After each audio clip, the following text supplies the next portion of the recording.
Señores, gracias por continuar con nosotros en el desarrollo de Despierta RD, 7:33 de la mañana, y nosotros en este momento le damos una bienvenida cordial a nuestra invitada central de hoy jueves. A pesar de la lluvia, esta mujer está aquí, la hemos visto en varios medios de comunicación, activa antes en la política, ahora como viceministra de Servicios Técnicos y Pedagógicos.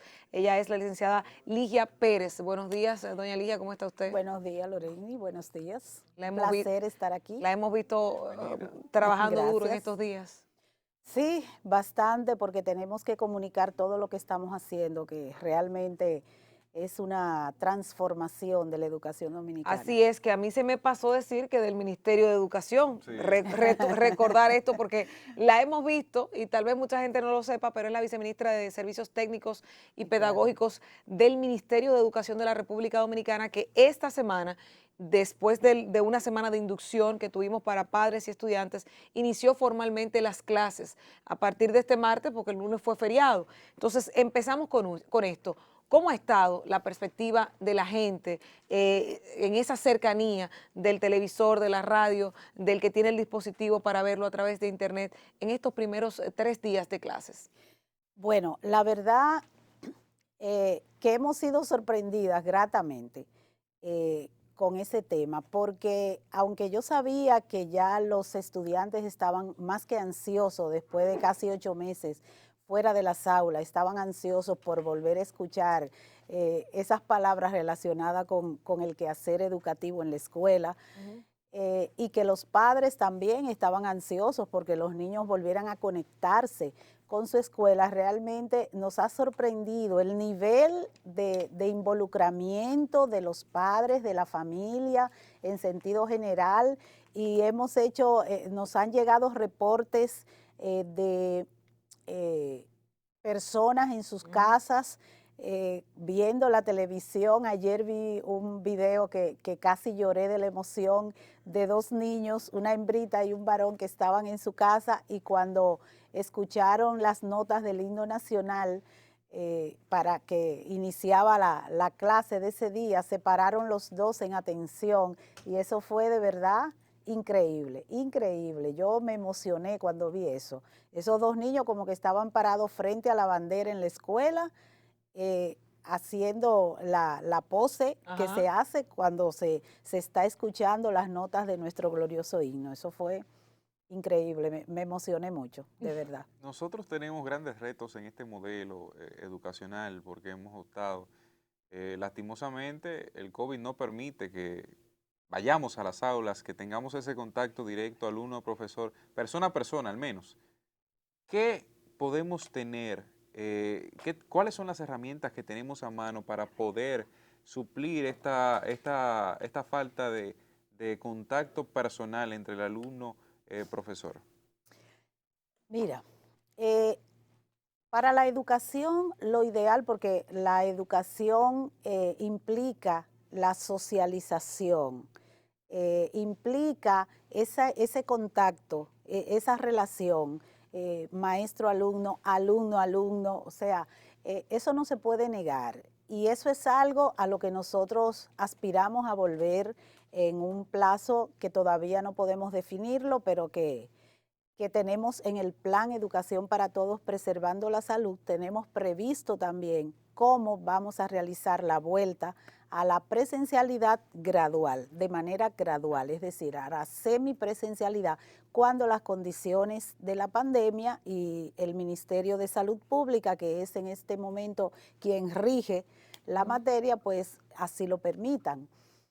No obstante, a través de las herramientas que tenemos disponibles, televisión, internet, radio, los teléfonos, los celulares, vía WhatsApp, las llamadas telefónicas directas en las mesas de ayuda que estamos montando para que toda la comunidad educativa se comunique entre sí, los canales de YouTube, que cada grado tiene también su canal de YouTube, ya eso está casi listo, y que ahí pueden interactuar, incluso pueden hacer preguntas a través de esa herramienta. Entonces, toda esta multiplicidad de medios nos permite que ese contacto no sea digamos, tan frágil, sino que es realmente ese contacto se mantiene. Claro, no es lo mismo, vuelvo y repito, ese contacto físico, pero esto lo suple de una manera porque no nos permite la pandemia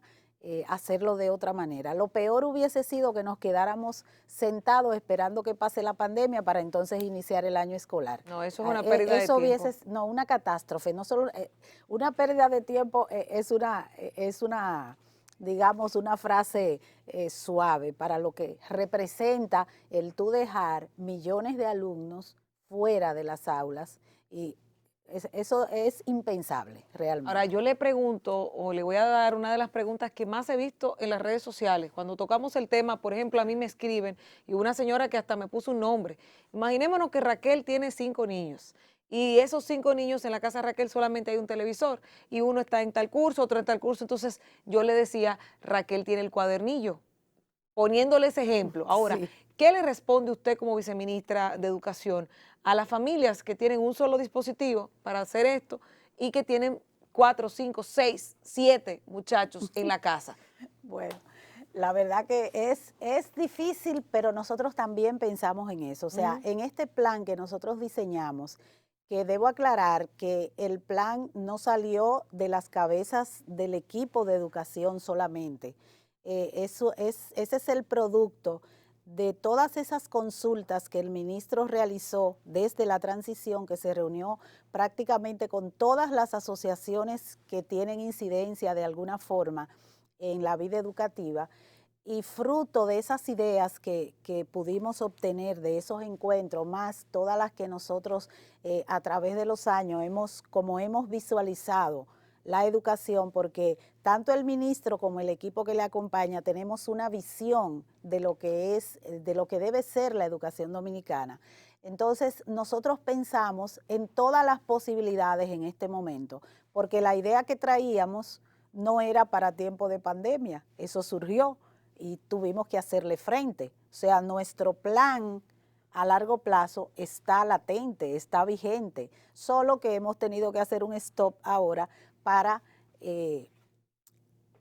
hacer frente a la educación en medio de esta situación. Entonces, esa es una de las, digamos, de las dificultades que nosotros mismos, porque nos poníamos a hacer como de abogado del diablo en el equipo, ay, si yo tengo tantos niños y tengo un solo televisor, ¿no? Y si yo no tengo conectividad, o sea, cada situación nosotros, cada escenario nosotros lo visualizamos. Entonces, ¿por qué es que se repiten las clases? Precisamente, esa es una de las causas. Si yo tengo un solo televisor y tengo varios niños en diferentes grados, la clase de primer grado, por ejemplo, la veo de 9 a 10 y media. De 10 y media a 11 se repite esa misma clase, de manera que ya el otro hermanito puede ver su clase del otro curso, cambiar de canal y ver su clase de otro curso. Pero en la tarde sucede lo mismo, de manera que cada uno de ellos tendrá la oportunidad de verla, aunque sea en diferentes horarios. Ahí en ese sentido usted me está planteando que 4 personas, 4 niños o estudiantes pueden verlo solamente en televisión sin tener que alterar. Solamente en televisión. Solo en televisión. Porque también la pueden escuchar por las radios, exacto, si tienen un radio. Normalmente en las casas hay un radio, si hay una televisión hay un radio normalmente. También puede ser por el celular, si tienen algún celular y tienen quizás la conectividad, pues entonces lo pueden hacer por ahí. Pero si no, solo un televisor, pues 4 lo pueden ver. Pero además, en los canales del cable se repiten 24/7. O sea, están repitiéndose constantemente, de manera que hasta en la noche lo pudieran ver. Yo quisiera preguntar si en alguna medida también, porque es una situación que nos atañe a todos y que también está dentro de ello, no solamente la educación pública, sino también la privada. Sí. ¿Hay alguna especie de convenio de cercanía, vamos a decir así, de conversación entre el Ministerio de Educación y los colegios, de manera que también a los niños de los colegios se les supla hasta cierto punto algún contenido extra, algún seguimiento extra que se le pueda dar? Fíjate, el Ministerio de Educación es el órgano rector de la educación dominicana y la educación dominicana es una sola. Exacto. Se sirve de dos formas diferentes, de pública y privada, pero es la misma educación y está regida por el mismo organismo. En los colegios privados, por ejemplo, como tienen muchos de ellos más recursos, pues ellos se las han ingeniado y han iniciado incluso algunos, pero siguiendo el programa del Ministerio de Educación. Y están siendo, nosotros tenemos allá la Dirección General de Instituciones Educativas Privadas, que es la instancia que se encarga de supervisar, de seguir, de acompañar a los colegios privados.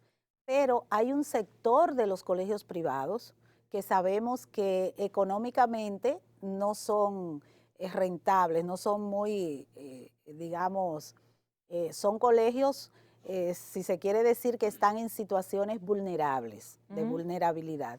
Entonces, esos colegios se les ha distribuido cuadernillos para que ellos lo puedan utilizar con sus estudiantes también. Y de hecho se está pensando incluso, y ya se está haciendo un levantamiento en ese sentido, de dotarlos a los niños de esos colegios vulnerables de los equipos cuando lleguen, ¿verdad? Porque sabemos que paulatinamente van llegando y cuando se suplan ya todos los centros públicos, entonces se va a pasar a un proceso de dotar a esos colegios privados que están en zonas vulnerables y que son realmente, están haciendo ahí una labor que ayuda al sistema educativo dominicano, porque si no hay una escuela y hay un colegio, pues entonces en un sector de esos marginados, pues están contribuyendo también con la educación y por lo tanto nosotros debemos darle alguna respuesta también a ellos. Claro, ¿han identificado ustedes en estas 2 semanas, la primera semana de inducción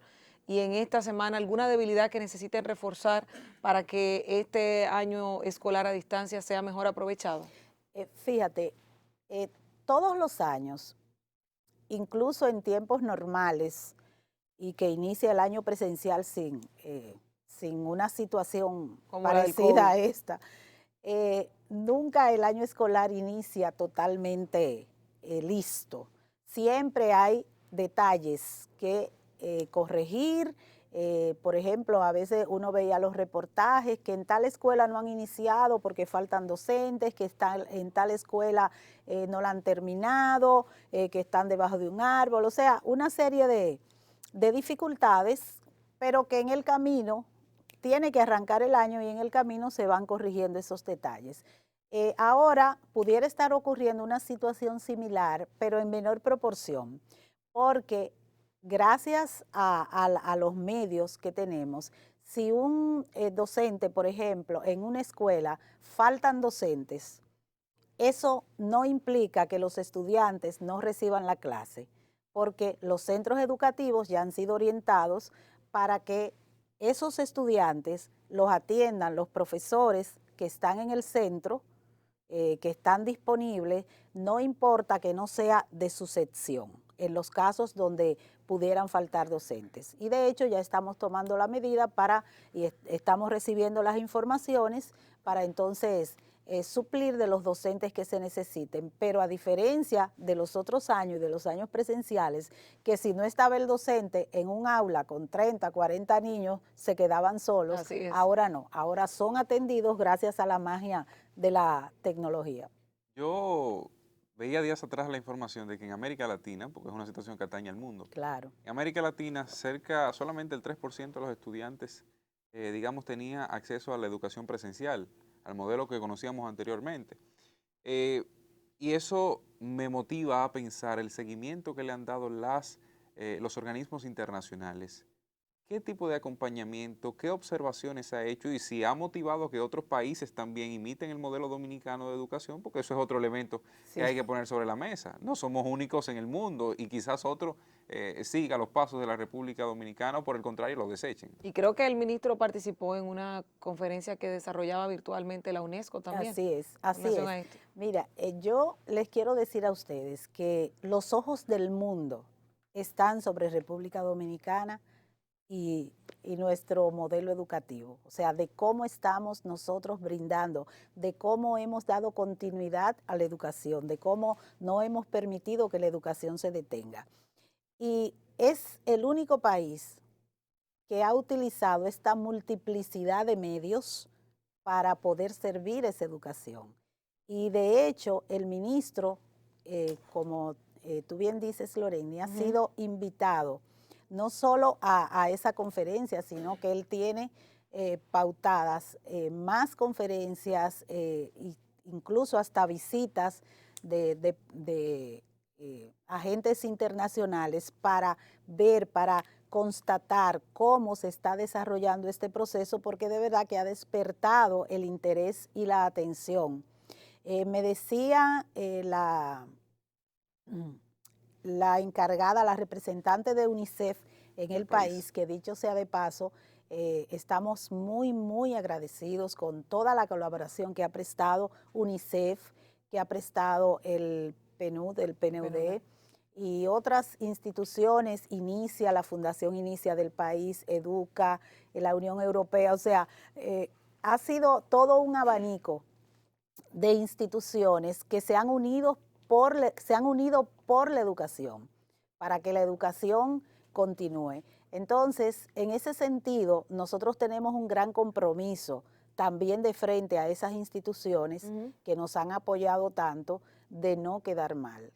Y ellos realmente nos han brindado una colaboración que ha sido muy buena para nosotros poder tener, por ejemplo, esos cuadernillos que UNICEF, cuando escuchó cómo nosotros estábamos visualizando este año escolar, pues nos acercamos, y cuando le explicamos, el ministro les puso cuál era su visión y de todo su equipo con relación a cómo debía ser el año escolar.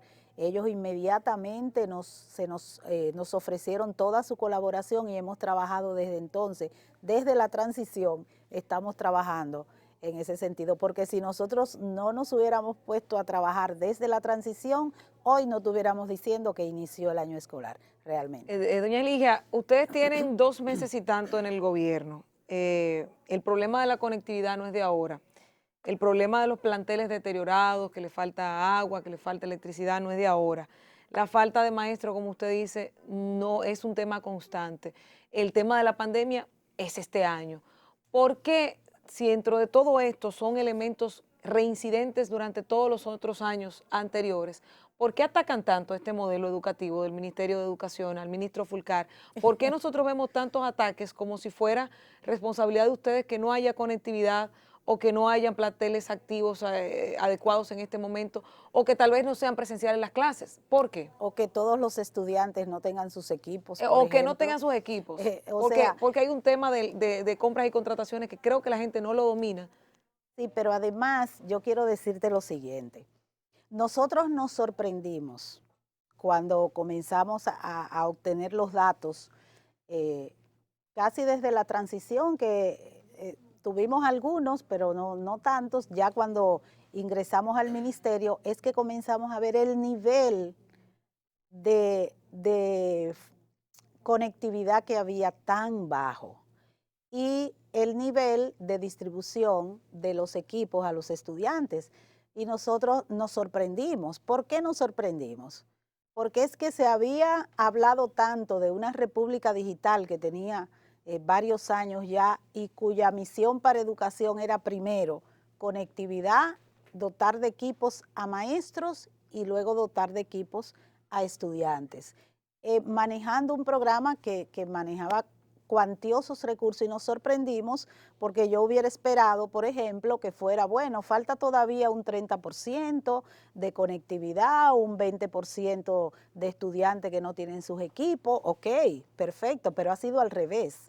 O sea, el número, el porcentaje de hogares que no tienen conectividad y de estudiantes que no tienen sus equipos es cuantioso. Entonces uno dice, Dios mío, pero ¿y qué pasó? Entonces, eso unido a que para adquirir los equipos aún se tenga el dinero, hay que cumplir las leyes dominicanas, hay que hacer licitaciones. Esas licitaciones no es como yo ir a comprar una libra de arroz a un colmado. Hay todo un procedimiento que eso se lleva su tiempo. Entonces apenas tenemos 2 meses y algo en el gobierno y cuando comenzamos a constatar la realidad, entonces ahí, bueno, tenemos que comprar equipos. Y además, ninguna empresa, y el ministro lo ha dicho esto en reiteradas ocasiones, ninguna empresa tiene 2 millones de equipos guardados por ahí esperando que se lo vayan a comprar. Pero ¿cómo va ese proceso? No, ese proceso ya arrancó, desde luego, ya las licitaciones se están haciendo, o sea que ya estamos en proceso y vamos, yo espero que antes de salir este año escolar, ya todos los estudiantes tengan sus equipos y los hogares tengan la conectividad que requieren. Yo quisiera saber, en lo particular, si el Ministerio de Educación ha contemplado, para luego de iniciado el año escolar de manera presencial, cuando podamos superar la pandemia por COVID-19, algún plan de, vamos a decir así, para tapar aquellas lagunas que puedan ser creadas y que han sido creadas en el tiempo, porque Claro. las evaluaciones, por ejemplo, de PISA así lo demuestran, Sí. para esos estudiantes que por la pandemia tuvieron que ajustarse a ese modelo de educación, puedan, digamos que, complementar cualquier rezago que tengan en materia de conocimiento en el país. Sí, desde luego que sí.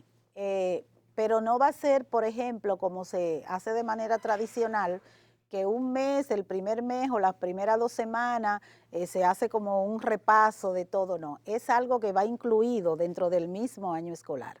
Por ejemplo, los cuadernillos están diseñados para el desarrollo de competencias. Las competencias no se logran, digamos, en un año escolar, se logran durante sobre todo las competencias fundamentales, se logran a lo largo del tránsito por la vida escolar. O sea, los estudiantes cuando egresan del sistema educativo tienen un perfil y hay un perfil declarado en el diseño curricular, entonces en base a ese perfil que se supone con el que va a salir ese estudiante, se programan las competencias. Entonces, esas lagunas que venimos arrastrando, producto de ese modelo que no genera calidad, como lo ha dicho el ministro en múltiples ocasiones, porque es un modelo que no responde a lo que son realmente las competencias, el desarrollo de las competencias de los estudiantes. Entonces, ¿qué resulta? Que, por ejemplo, nuestro diseño curricular está diseñado por competencias. Se hizo una actualización hace unos años, hace 5 o 6 años, que se actualizó nuestro currículo por competencias, pero eso se quedó en el papel. En la práctica realmente seguimos aplicando ese modelo obsoleto donde el estudiante es un banco donde el iluminado maestro va depositando los conocimientos. Entonces, si seguimos replicando ese modelo, no vamos a lograr la calidad y vamos a seguir quedando en los últimos lugares. De hecho, la adecuación curricular que hemos realizado para este año, se tomó en cuenta esas competencias que pruebas como PISA, por ejemplo,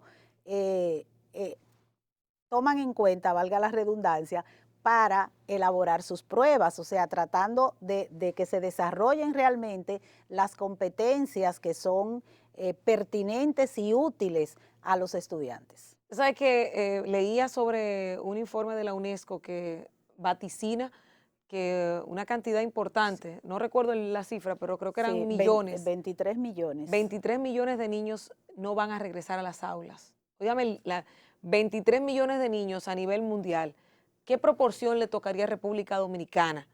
¿Y cómo nosotros podemos hacer para evitar que toque alguno aquí? ¿Usted sabe por qué?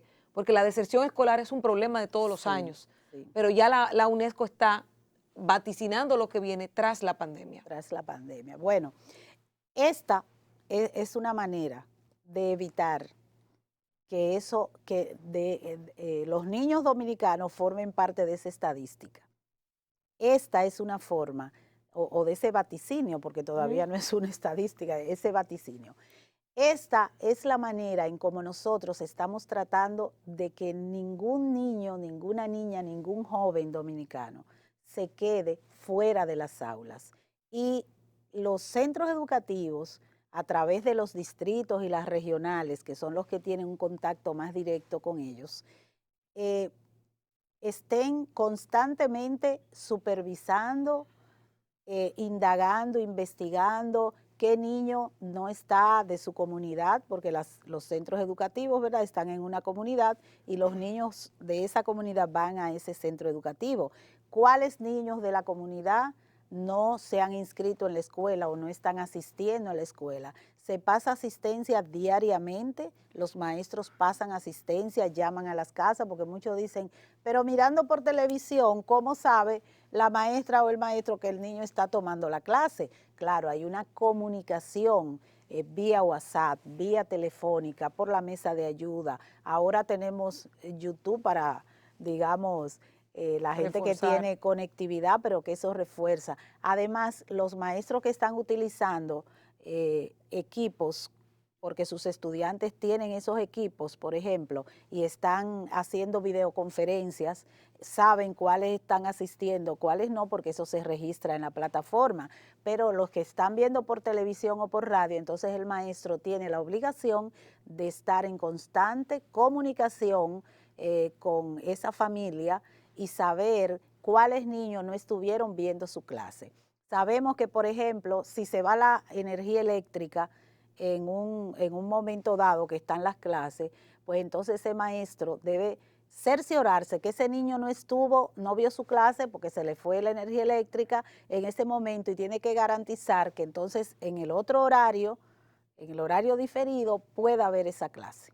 Bueno, pues muy interesante, doña Ligia, esto, y le deseamos mucho éxito porque las clases, o por lo menos lo que se ha estado presentando, la verdad es que está bien, bien atractivo para los jóvenes estudiantes, Sí. que creo que aprendemos también los adultos con eso, ¿oíste? Claro que sí. Se está No, aprendiendo, el país entero está en la escuela ahora mismo. aprendiendo y reaprendiendo. Yo soy de los Así que, mismo. yo me tiré ayer mi clasecita. Ah, por ahí, tiraste tu con clase. Camila en la tarde, claro que sí. Te acompaño un ahí. ratito, un ratito, Para porque se ver, puede. Aprendiendo y reaprendiendo. Exactamente, claro. ¿no? Así Yo es. me puse a aprender unos términos literarios que los repasamos ahí. Qué De verdad que bueno. muchísimas gracias a doña Ligia Pérez, viceministra de Servicios Técnicos y Pedagógicos del Ministerio de Educación, que vino a ilustrarnos sobre el inicio del año escolar a distancia que se desarrolla con el plan Preservando la Salud. Aprendemos en casa preservando la salud.